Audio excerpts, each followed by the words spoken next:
요한복음 1장 43절부터 교독하도록 하겠습니다. 이튿날 예수께서 갈릴리로 나가려 하시다가 빌립을 만나 이르시되 나를 따르라 하시니, 빌립은 안드레와 베드로와 한 동네 벳세다 사람이라. 빌립이 나다나엘을 찾아 이르되 모세가 율법에 기록하였고 여러 선지자가 기록한 그 일을 우리가 만났으니 요셉의 아들 나사렛 예수니라. 나다나엘이 이르되 나사렛에서 무슨 선한 것이 날 수 있느냐. 빌립이 이르되 와서 보라 하니라. 예수께서 나다나엘이 자기에게 오는 것을 보시고 그를 가리켜 이르시되 보라, 이는 참으로 이스라엘 사람이라. 그 속에 간사한 것이 없도다. 나다나엘이 이르되 어떻게 나를 아시나이까. 예수께서 대답하여 이르시되 빌립이 너를 부르기 전에 내가 무화과 나무 아래에 있을 때에 보았노라. 나다나엘이 대답하되 라삐여, 당신은 하나님의 아들이시요 당신은 이스라엘의 임금이로소이다.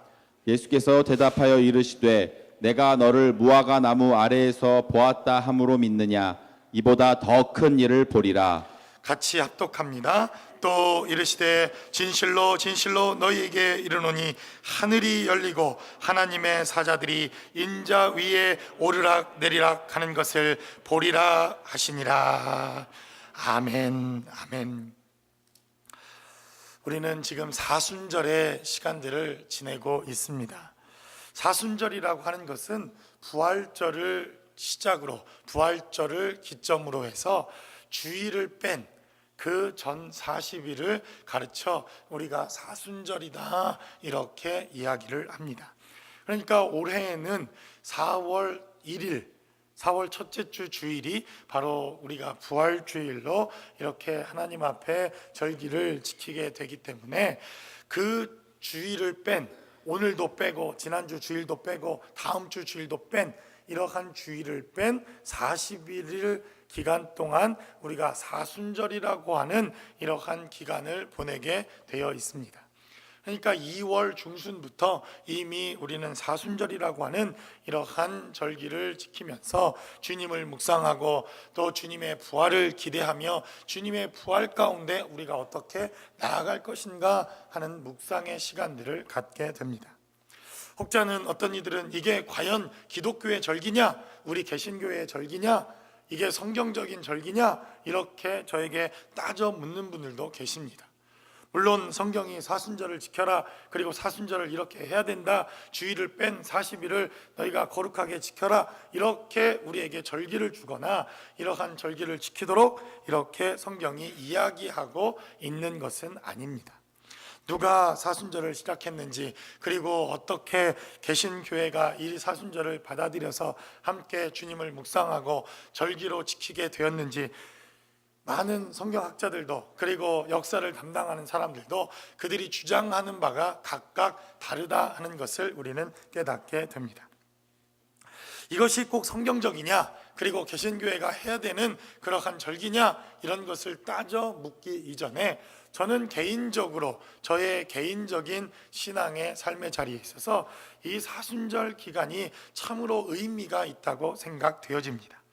물론 365일 우리의 모든 삶의 자리가 주의 날이요, 주님의 날이요, 주일이요, 주님과 함께 동행하는 그러한 시간들이지만 특별히 주님의 부활을 기억하고 주님의 부활을 사모하고 우리가 부활의 소망을 갖는 그러한 공동체로서 이 십자가를 특별히 묵상하고 주님의 고난과 십자가를 묵상하는 이 40일의 사순절의 시간을 보낸다고 하는 것, 이것은 우리에게 큰 의미와 저는 축복이 있다고 여겨집니다. 그래서 조금 음주, 가무도 조금 절제하고, 웃으시는 분들은 과거에 경험이 있으신 분들이죠. TV 시청도 조금 우리가 절제를 하고, TV는 나의 목자시니 이것도 조금 절제하고, 인터넷도 절제하고, 핸드폰도 좀 절제하고, 이러한 시간들을 좀 절제해서 우리가 주님을 바라보고 주님을 묵상하고 십자가를 바라보며 나를 위해 고난당하신 주님을 묵상하는 이러한 절기를 갖는다는 것, 이것은 우리가 굳이 사순절이라고 하는 이 이름을 붙이지 않더라도 우리 각자의 삶의 자리에 꼭 필요한 시간이 아닐까라고 하는 생각을 해보게 됩니다.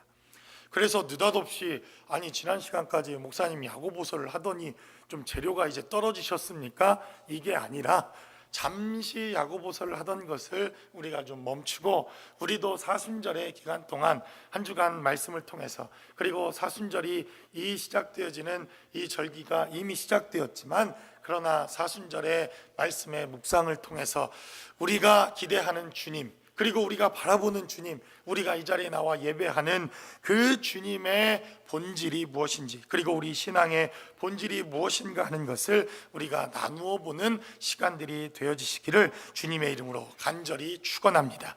그래서 앞으로 3주간 동안 우리는 주님의 이 고난에 대한 우리의 본질을 묵상할 뿐만 아니라 그리고 부활 그 고난 뒤에 있는 주님의 부활에 대한 메시지를 함께 나누어 볼 것입니다. 특별히 오늘 본문에 기록되어져 있는 메시지는 이렇게 시작됩니다. 이튿날, 그러니까 그 전날 어떤 분명한 일이 있고 난 그 이튿날 빌립이라고 하는 사람이 주님을 만나게 됩니다. 그리고 주님께서 빌립아 너는 나를 따르라 이렇게 말씀하시는 주님의 부르심을 따라 빌립이라고 하는 사람이 성경에 기록되어졌고 모세가 기록했으며 선지자가 지금까지 기록되어졌던 이 메시아를 만나는 감격과 기쁨이 대단히 짤막하게 기록되어져 있습니다. 한 줄밖에 안 되는 대단히 짤막한 기록이지만 이 빌립이라고 하는 사람이 주님을 만나 기쁘고 주님을 만나 감격하고 주님을 만나 대단히 충격적인 변화가 있었을 것이라고 우리가 미루어 짐작해 볼 수 있는 것은 그가 변화되어지자마자 아마도 그에게 있어서 가장 절친이었던 나다넬이라고 하는 사람에게 달려가서 내가 메시아를 만났다, 내가 주님을 만났다, 내가 지금까지 찾고 찾았던 그분을 만났다라고 고백하고 있는 그의 삶의 모습을 통해서 그는 이 짤막한 한 절의 변화지만 그의 삶의 자리는 짤막한 변화가 아니라는 것을 우리는 깨닫게 된다는 것입니다. 그러자 이 나다니엘도 빌립처럼 그 메시아를 만나보러 가자 그 메시아에 대한 감격과 기쁨으로 함께 동행했다고 한다면 빌립이라고 하는 사람이 더 큰 기쁨에 차 있었을 텐데 나다넬이라고 하는 이 사람은 나사렛에서 무엇이 나겠느냐, 나사렛에서 무슨 선한 것이 있겠느냐라고 하는 이러한 고백을 하게 됩니다. 그리고 그 이후 빌립의 전도를 통해서 나다넬이라고 하는 이 사람은 바로 예수님을 만나게 되어지고 예수님을 통해서 우리가 생각해 봐야 할 우리의 신앙의 본질이 무엇인가 하는 것을 증거하는 대단히 중요한 메시지가 오늘 본문 가운데 기록되어져 있는 것을 보게 됩니다. 그래서 오늘 본문이 기록하고 있는 우리의 신앙의 본질은 바로 우리의 인격적인 수양이 우리의 신앙의 본질이 아니라고 하는 것을 우리에게 강력하게 증거하고 있는 것을 보게 됩니다. 오늘 본문에 기록되어져 있는 메시지를 살펴보니까 아니 나사렛에서 무슨 선한 것이 나오겠느냐 이렇게 말합니다.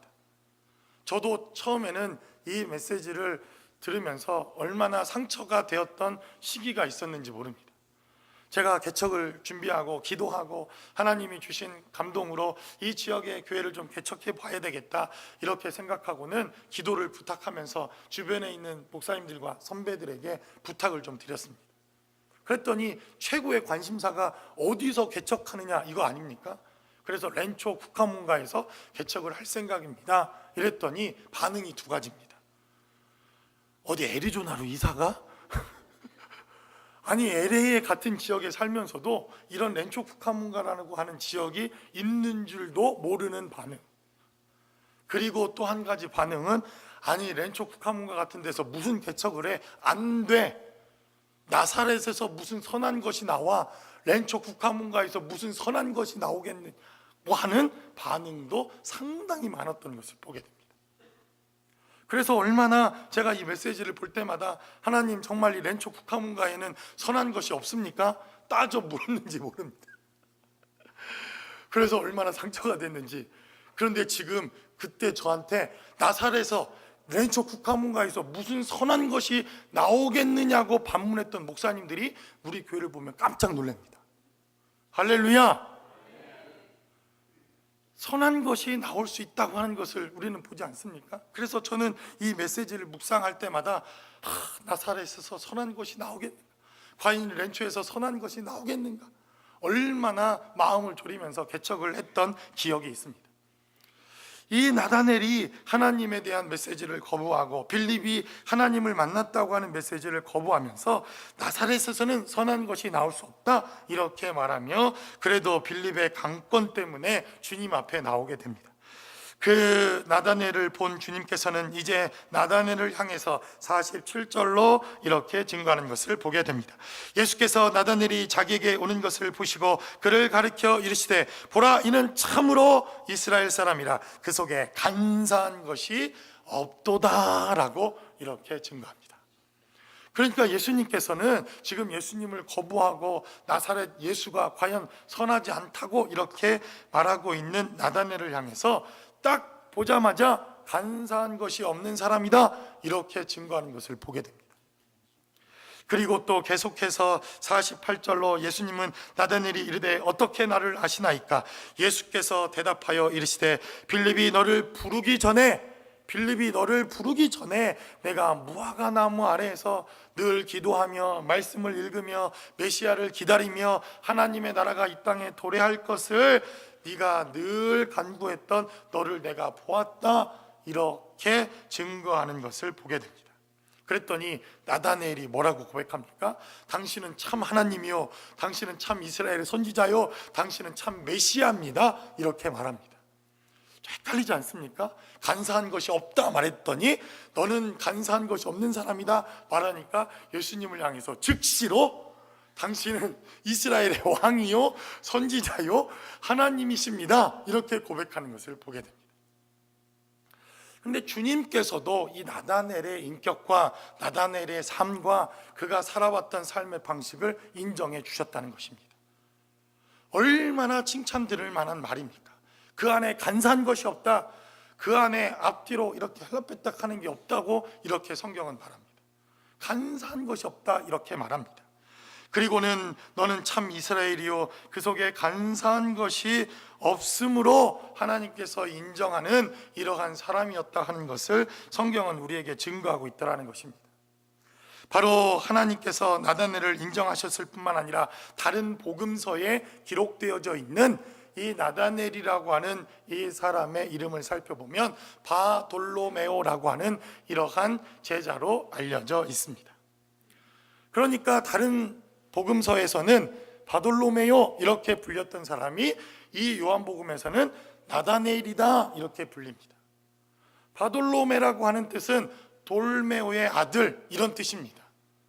그러니까 도대체 그 이름의 뜻조차 얘기하고 싶지 않은 보잘것없고 하찮은 사람이라고 성경은 기록해 놓았지만, 이 요한복음에는 나다넬이다, 하나님의 선물이다 이렇게 이름할 정도로 그는 도덕적으로도, 그는 삶의 모습에서도 그는 너무나도 훌륭하고 그리고 인격적인 사람이었다고 하는 것을 우리는 깨달아 알 수 있지 않습니까?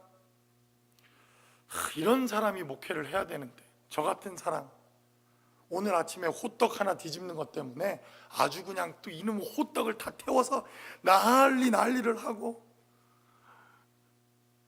호떡집에 불난다는 게 뭔지 제가 알았습니다.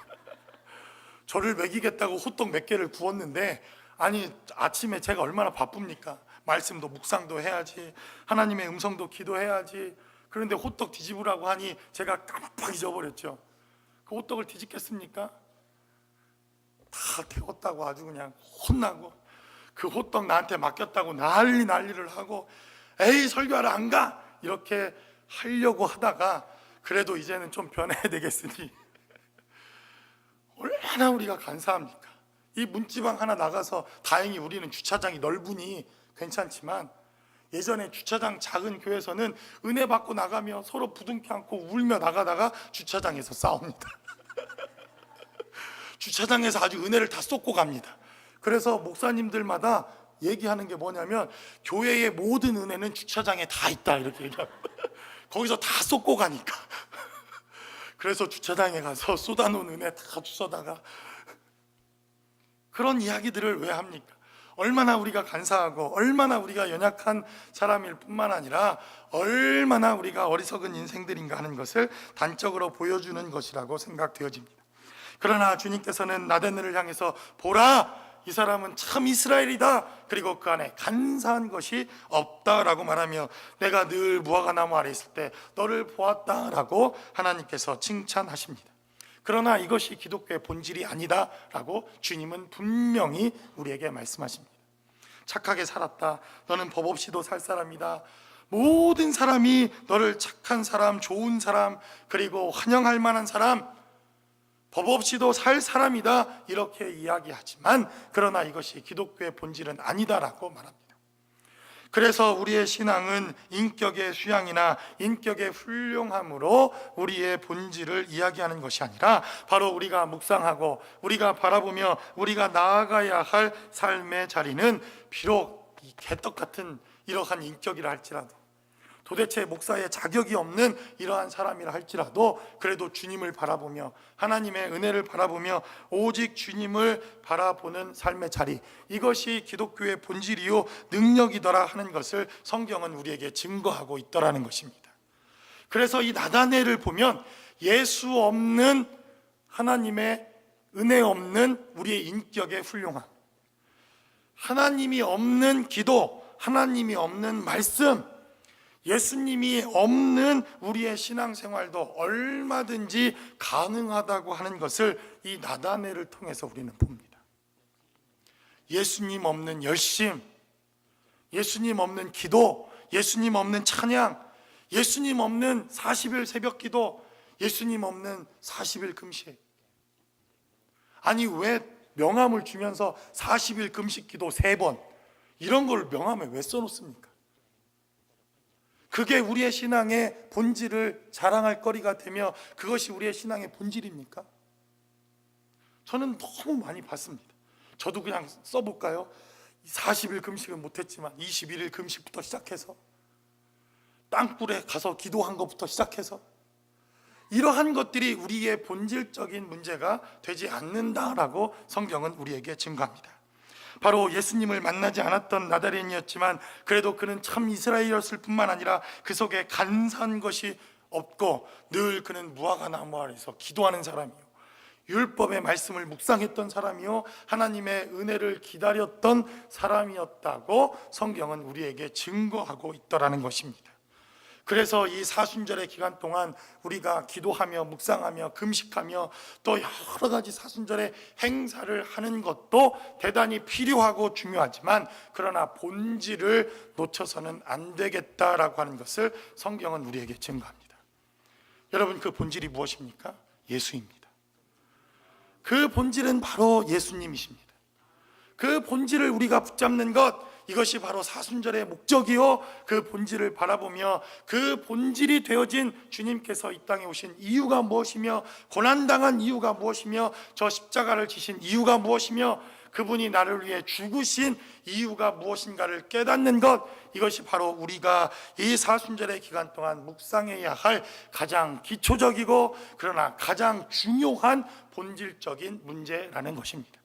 그러므로 저와 여러분들이 24시간 주님을 바라볼 수 있는 여러분들의 삶의 자리가 되시기를 주님의 이름으로 간절히 축원합니다.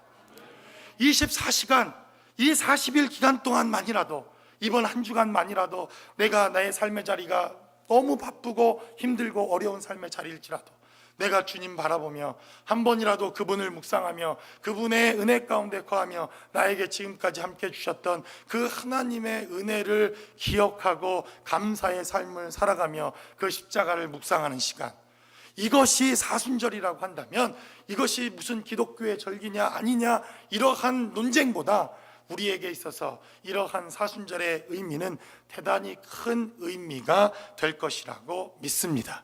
이러한 본질 가운데 거할 수 있는 주의 공동체와 하나님의 사람들이 되시기를 주님의 이름으로 다시 한번 간절히 축원합니다. 두 번째로 본문은 우리에게 증거합니다. 종교적인 행위와 지식으로 우리가 본질을 경험할 수 있는 것이 아니다라고 성경은 우리에게 증거하고 있다는 것입니다. 나다넬이 기가 막힌 사람 아닙니까? 주님께서 말씀하시기를 나다내라, 내가 너를 보니 너는 이스라엘이요 내 안에 간사한 것이 없는 사람이다. 이렇게 칭찬을 받는 사람입니다. 그러자 이 나다넬은 자기에 대해서 이렇게 평가하는 주님의 음성을 듣고 깜짝 놀랍니다.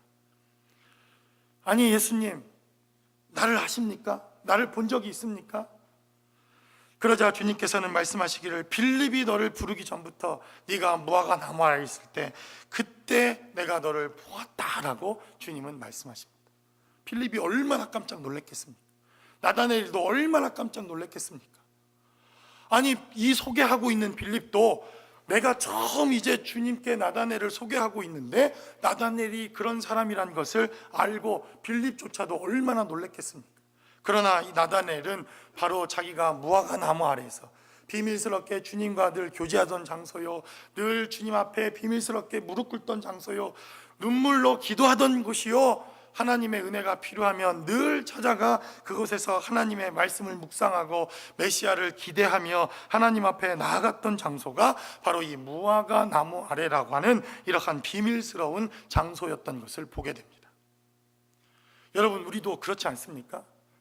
우리도 주님께서 괴롭고 힘들고 어려울 때 주님이 나를 만나주시고 나를 붙들어 주시고 나와 함께 하셨던 그 은혜 때문에 우리가 거듭나고 변화되어지고, 도무지 이 답답한 마음 누구에게 말할 수 없는 우리의 삶의 자리지만 그 주님 앞에 갖고 나와 아무도 모를 것 같은 이러한, 아무도 알아줄 것 같지 않는 이러한 답답함을 가지고 주님 앞에 나왔더니 그분이 이미 먼저 아셨고 그분이 이미 먼저 해결해 주셨고 그분이 이 모든 것들을 알고 계신 것 때문에 우리가 깜짝깜짝 놀란 일이 어디 한두 번입니까? 바로 이러한 삶의 자리에 나다넬이 하나님의 은혜와 생명을 경험하게 되더라 성경은 말합니다. 그러나 성경은 말하기를 그는 나사렛에서 선한 것이 나올 수 없다고 하는 분명한 종교적인 확신과 이러한 훈련이 그의 삶의 자리에 있었던 것을 보게 됩니다. 이것이 반은 맞고 반은 틀리지 않습니까?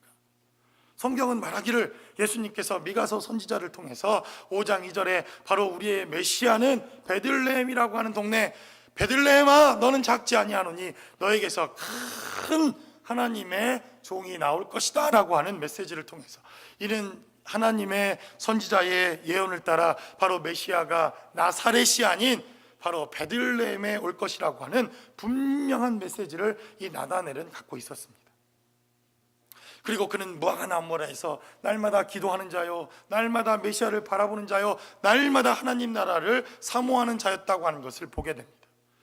빌립이라고 하는 사람이 가장 친한 사람을 데리고 왔기도 했겠지만 빌립에게 있어서 메시아를 만나자마자 첫 번째 나다넬을 떠올렸다고 한다면 그가 얼마나 메시아를 사모하는 자요, 얼마나 기도하는 자요, 얼마나 성경을 보는 자요, 큐티 한번 빠지지 않고 새벽기도 빠지지 않고 사순절 이 기간 동안 금식도 빠지지 않는 이러한 사람이었다고 하는 것을 우리는 짐작해 볼 수가 있습니다.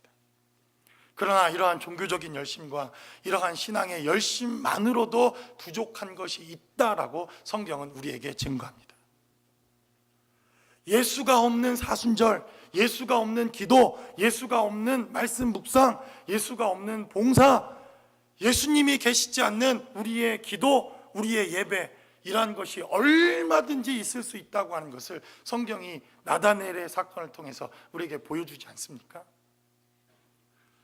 그래서 성경은 말하기를 바로 예수님께서 마태복음 2장 23절의 말씀을 통해서 나사렛이란 동네에 가서 사니 이는 선지자로 하신 말씀에 나사렛 사람이라 칭하리라 하심을 이루려 함이라 라고 말씀하시는 것을 보게 됩니다.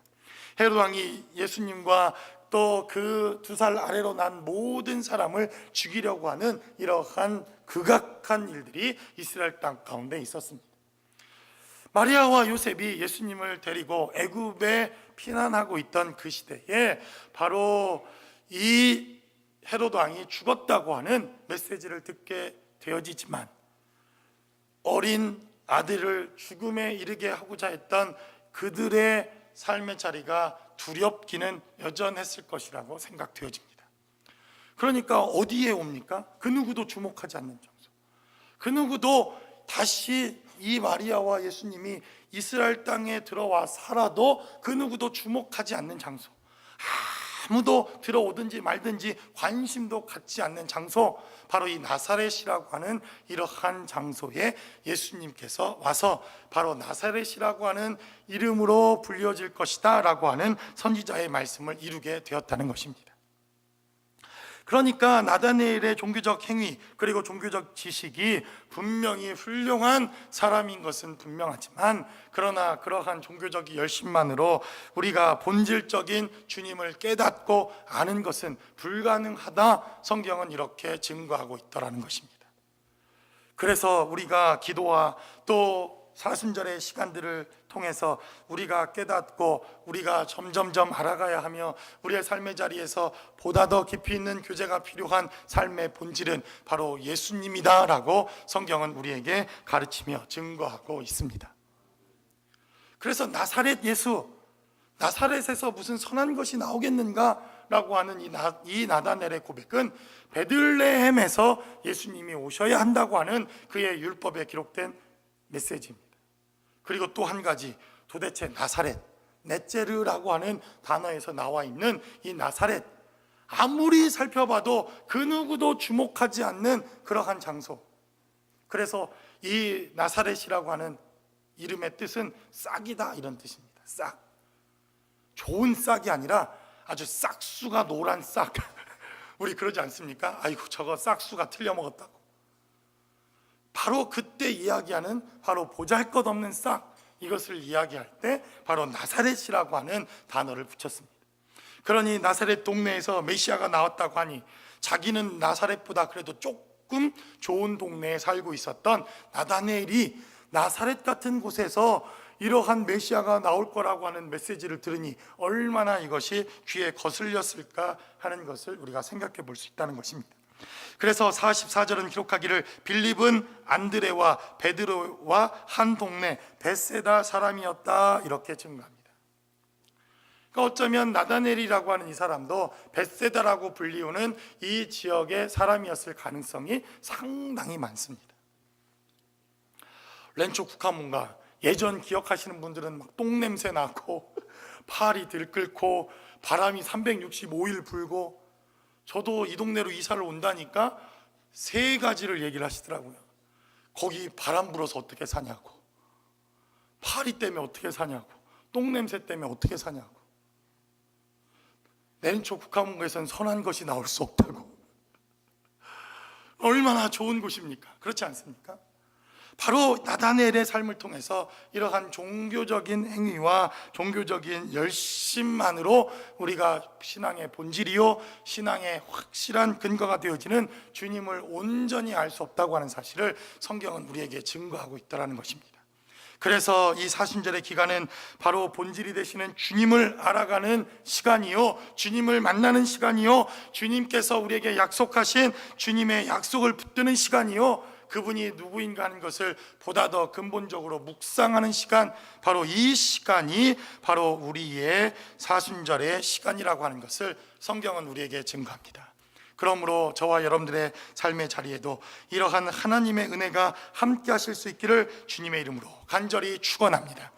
마지막으로 성경은 우리에게 증거하기를 바로 우리의 본질은 바로 예수님이 하나님이라고 하는 것을 깨닫고 예수님의 음성을 듣는 것이 우리의 신앙의 본질이라고 하는 것을 성경은 우리에게 증거합니다. 계속해서 예수님은 나다넬을 향해서 이렇게 말합니다. 내가 너를 무화과 나무 아래에서 보았다 하므로 믿느냐? 이보다 더 큰 일을 보리라 라고 성경은 우리에게 증거합니다.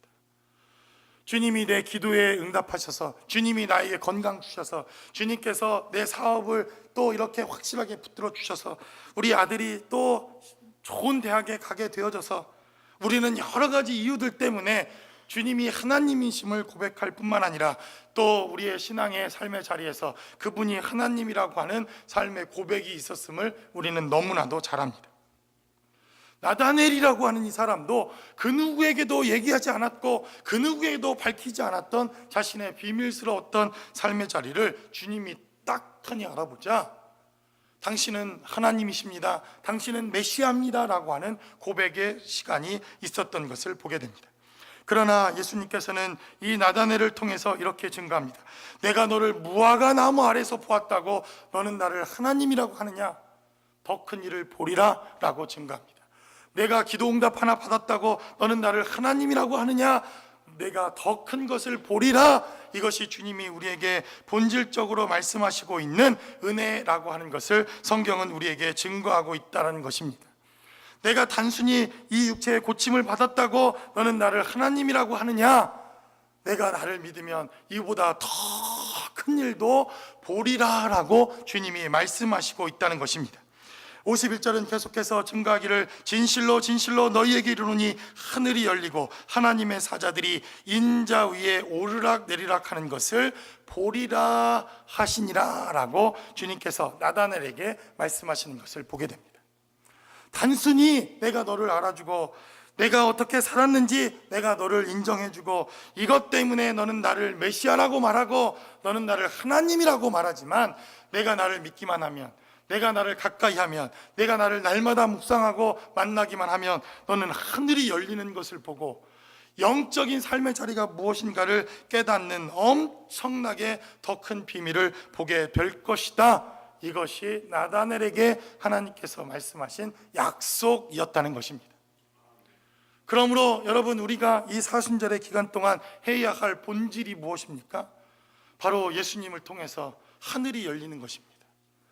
예수님을 통해서 우리가 하늘을 여는 것입니다. 예수님을 통해서 영적 세계를 열고 예수님을 통해서 우리가 아직 경험하지 못한, 아니 우리 평생에 다 경험할 수도 없는 바로 영계의 삶을 우리가 누리고 그 하늘의 문을 여는 것, 이것이 바로 사순절 우리가 예수님의 묵상을 통해서 우리에게 반드시 있어야 할 삶의 능력이라고 하는 것을 바로 예수님께서 우리에게 증거하고 있다는 것입니다. 그래서 많은 분들이 우리에게 묻지 않습니까? 하나님이 계시면 왜 이러냐고, 하나님이 살아계시면 왜 이러냐고. 저도 이 질문에 도대체 어떻게 대답을 해야 되나, 하나님이라면 정말 왜 이러시나 하는 그러한 마음들도 있지 않습니까? 근데 어느 날 어떤 과학자가 너무 하나님이 원망스럽답니다. 아니 엄청나게 큰 이런 상수리 나무를 만들어 놓으시고 그 안에 달린 열매는 요만밖에 안 하니, 이게 하나님의 이게 말이 됩니까? 그래도 이만한 나무라면 수박 덩어리만한 그런 열매가 맺혀야지. 수박에 달리는 줄기는 겨우 요만하면서 열매는 이따만한 걸, 이게 도대체 하나님이 제대로 창조를 하신 건가? 그리고는 한여름에 상수리 나무 아래에서 이렇게 낮잠을 자고 있는데 바람이 불어서 상수리가 하나가 톡 떨어졌는데 너무 아프더랍니다. 그리고는 하나님께 납작 엎드려 울며 수박만한 상수리 도토리가 떨어지지 않은 것에 감사했더라, 이러한 글을 읽은 적이 있습니다. 여러분, 수박만한 상수리가 떨어졌습니다. 도토리가 떨어지면 이게 수박 깨지듯이 깨지지 않았겠습니까? 우리가 어떻게 그 하나님의 오묘한 섭리를 다 깨닫겠습니까? 제가 그래서 곰곰이 생각해 보니 이 작은 머리로 하나님이 다 이해되고 이 작은 머리로 하나님이 하신 모든 일이 다 설명되어지면 그분은 하나님이 아니지 않습니까? 아니, 미련한 우리 머리로 하나님에 대해서 다 할 수 있다면 어떻게 그분이 하나님입니까? 차라리 내가 하나님을 하지. 그래서 성경은 말합니다. 우리의 눈에 가리워지고 우리의 한계 때문에 보지 못했던 바로 그 주님, 그리고 우리의 한계 수준에서 이해하고 있는 그 주님이지만 이 빌립과 나다넬을 통해서 주님은 말씀하시기를, 내가 나를 믿느냐? 내가 나를 믿기만 하면 하늘이 열리는 것을 볼 것이다. 네가 나를 믿기만 하면 지금까지 보지 못했던 것을 볼 것이다. 네가 나를 믿기만 하면 그 누구도 상상하지 못했던 하늘의 영광과 하나님 나라를 볼 것이다 라고 증거하는 것을 보게 됩니다. 이것이 바로 기독교의 본질이요, 그리고 우리가 사순절의 기간 동안 묵상을 통해서 우리가 체험하고 경험해야 할 삶의 진리다라고 성경은 우리에게 증거합니다. 그래서 마태복음 16장 16절에 시몬 베드로가 대답하여 이르되 주는 그리스도시요 살아계신 하나님의 아들입니다 라고 고백하는 이 고백 위에 주님께서는 19절의 말씀을 통하여 내가 천국 열쇠를 내게 주리니 내가 땅에서 무엇이든지 매면 하늘에서도 매일 것이요 내가 땅에서 무엇이든지 풀면 하늘에서도 풀리리라 라고 성경에 기록되어져 있는 것을 보게 됩니다. 그래서 여러분, 사순절은 우리가 하늘 문을 열고 닫고 하늘의 보좌를 열고 닫고 하는 이러한 기간이 사순절인 것으로 믿습니다. 그래서 우리가 본질적으로 이 사순절의 기간 통해서 하나님의 음성을 들을 뿐만 아니라 바로 이 예수님의 기록된 말씀을 통하여 나다넬이 주님을 만나고 하나님을 경험했던 것처럼 우리가 하나님의 음성을 듣고 하나님의 말씀을 듣고 하나님의 은혜를 깨닫는 시간, 이것이 바로 사순절 기간에 우리가 감당해야 할, 그리고 우리가 경험해야 할 하나님의 은혜다. 성경은 이렇게 증거합니다. 여러분들이 삶을 살아보셨고 지혜가 있기 때문에 제가 질문을 드립니다. 여러분, 우리의 신체 기관 중에 가장 먼저 발달되는 기관이 뭔지 아십니까? 네? 미각? 네, 미각. 미각도, 네. 또, 뇌? 네. 제가 이렇게 말하면 답은 아닌 것 같죠? 근접해 있습니다. 아주 가까운 곳에 있습니다. 예, 귀입니다. 청각. 그래서 여러분들 임신하면 야, 아빠다. 야, 엄마다. 야, 뭐 들리니? 뭐 그러면서 베토벤 막 들려주고 그 난리를 하지 않습니까? 예, 다 들린답니다. 그리고 다 인식하고 다 기억하고. 그래서 우리 신체 기관 중에 가장 늦게 귀 기능이 떨어지는 곳, 그리고 마지막 사망에 이르는 신체 기관이 그래서 어디입니까? 예, 귀죠. 이 정도면 딱 귀, 딱 알아야지. 뭘 고민하십니까? 귀죠. 그래서 우리는 많은 간증들을 듣습니다. 심장이 딱 멎어서 임머전시에 들어가서 이제 오늘 내일을 장담할 수 없다고 하는 우리 부모님들이나 친구들을 향해서 먼저 가 있어. 나도 곧 천국 따라갈게. 엄마, 아빠, 편안한 곳에 가서 쉬세요. 뭐 이렇게 하지 않습니까? 그리고는 다음날 갑자기 살아나십니다. 그리고는 뭐라고 간증합니까? 그때 내가 죽었을 때 그의 귀에 와서 속삭이는 얘기들을 다 들었다. 이런 간증들을 우리가 얼마나 많이 듣습니까? 바로 하나님께서 우리에게 이렇게 들을 귀를 열게 하시고 듣게 하신 이유도 분명히 있다고 믿습니다. 이 사순절 기간 동안은 바로 이러한 하나님의 음성을 듣는 시간이요, 하나님의 음성을 우리가 귀담아 듣고 그분의 음성에 귀 기울이는 시간이라고 저는 믿습니다. 그러므로 이 사순절 기간 동안 우리가 들어왔던 세상의 많은 시끄러운 소리들, 그리고 내 내면에서부터 들려오는 이 시끄러운 소리들, 이런 것들을 다 내려놓고 저와 여러분들이 나다넬을 통해서 내가 진실로 나를 믿기만 하면 인자를 통해서 하늘나라가 열리고 하늘이 열리고 인자를 통하여 하나님의 사자들이 오르락 내리락 하는 것을 보게 될 것이다 라고 말씀하시는 이 음성이 저와 여러분들의 삶의 자리에도 들려오실 수 있는 사순절의 기간이 되시기를 주님의 이름으로 간절히 축원합니다. 바로 이 세상에 나아가 하나님의 음성을 전달하고 하나님의 말씀을 증거할 수 있는 사순절의 기간이 되시기를 다시 한번 주님의 이름으로 간절히 축원합니다. 기도하겠습니다. 우리 시간 기도할 때 이 사순절의 기간만이라도 우리의 바쁜 일상을 좀 내려놓고 잠시 10분이라도, 잠시 5분이라도, 잠시 1분이라도 주님을 묵상할 수 있는 시간이 되기를 바랍니다. 하나님, 우리의 삶의 자리에서 주님의 음성을 들을 수 있는 시간이 되게 도와주시고 하늘을 열고 하늘 보좌를 움직일 수 있는 우리의 사순절의 시간이 될 수 있게 도와달라고, 그리고 하나님의 은혜가 우리의 영혼 가득한 깊숙한 그곳까지 함께 할 수 있는 그러한 사순절의 시간이 될 수 있게 해달라고 우리 시간 다 함께 한 목소리로 기도하겠습니다.